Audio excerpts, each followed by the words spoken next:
I have a theory that every song has a unique range of physical speed.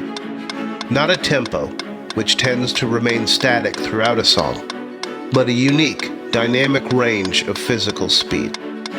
This is difficult to quantify since music exists on an audio plane and speed exists on a physical plane. But if we take an existing song and add an instrument, one that produces both speed and sound, we can begin to understand how fast the song really is.